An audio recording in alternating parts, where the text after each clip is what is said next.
Alrighty, so it is time, and I wanted to wait till the press conference came, so I made this final video on the main card today, because finally it's time to talk about the main event, and I'm not here to talk about the cultural stuff behind or all the politics that are involved in this fight, but I want to talk about Israel Adesanya's mental state, which might be the defining factor of this. Now, obviously, Dricus du Plessis, I honestly have him as a favorite. Not for any biases, but I'm seeing how Adesanya's coming back. Dricus du Plessis definitely won that press conference. He's actually really good on the mic, a really good trash talker. Am I saying Adesanya can't do it? No, we'll see. Anyone's got a chance. But if Adesanya's fighting is going to be a reflection of how he's coming off right now, I'm not expecting much. So this is Adesanya's chance to prove a lot of people wrong. Because if you go on, a lot of the comment sections for UFC and stuff like that, it just kind of seems like a lot of people are seeing the same thing.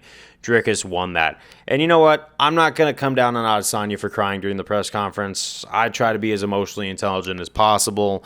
Sometimes you just get so stressed out, you need to let it out. And I'm not a proponent of men falling back on crying as a first resort, but I do understand that men are humans and we've got emotions too.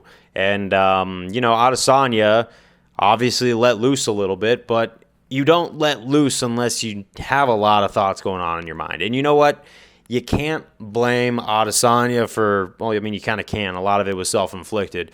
But it makes sense where Adesanya is mentally at right now. He gets beat by Sean Strickland. The internet roasts him for it. And not just that, but the mental barrage of revealing that Sean Strickland did on the Joe Rogan podcast and the press conference moving forward.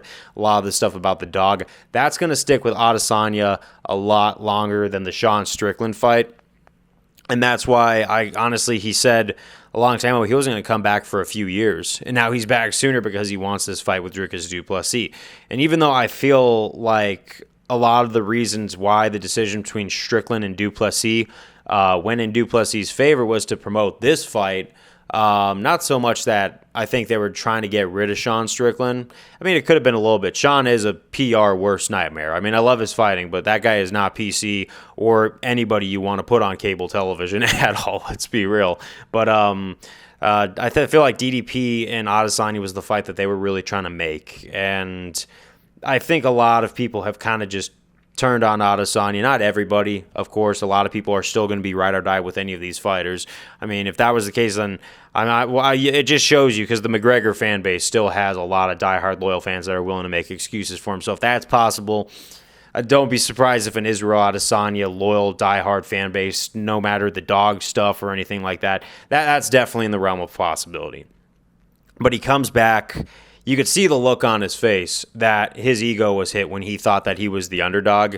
I really haven't looked at the odds currently right now, but right now, I personally, in my betting odds, in my mind, I would have to say Adesanya is a serious underdog right now, because I think he's realizing just how fast the sport has moved on with him pretending to opt out. And I think that he's realizing that he's got some value to gain back if he wants to be looked at the way he sees himself. Because obviously there's a way that Adesanya has put up this aura, and then the aura started to show cracks. A lot of decision wins.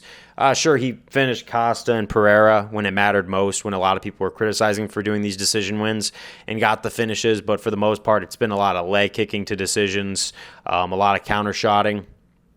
And sometimes, it just goes down like that. You can't really, that's his style. But I think a lot of people are starting to figure it out as well. And the more he waits, the worse it's going to get, So, seeing how he got defensive and couldn't really have a straight up answer for the servants thing, everything like that, it just seems like we're starting to see that Adesanya is just kind of a little mentally vulnerable right now, and that is probably going to play into this fight in a way that we have never seen before. And you know what? I really hope that no matter how this fight turns out, Adesanya's mental health recovers, because despite the criticisms that are very warranted, I don't want to see anybody go through like any sort of mental breakdowns or something, because I think a lot of people don't put a whole lot of emphasis on true mental health and what it means to be confident and all that stuff. But you could tell that Adesanya is not in the right headspace that he used to be, period. And Dricus capitalizing on it like he has in the press conference and hitting every nerve possible. I'm a little worried for Adesanya stepping into this fight, but hey, we'll see where the fight goes. That's all I got to say. We'll see where this goes. Could be wrong, but I'm honestly having that gut feeling that says maybe I'm not, because, all the reasons I just put. But, yeah, let's just wait till fight night before we see the thing. I think that this fight, when the dust settles, it's definitely going to be worth the show that we're getting, because I'm just kind of enjoying the ride at this point. It's interesting to see Adesanya come back after he said he was going to be gone for a lot longer than he really was. But Adesanya, if you really want to gain all the favoritism back, you have to get the belt back, and not just get the belt back, but then be the champion a lot of people want to see you be. But other than that, that's all I got to say. I'm looking forward to this one. Later.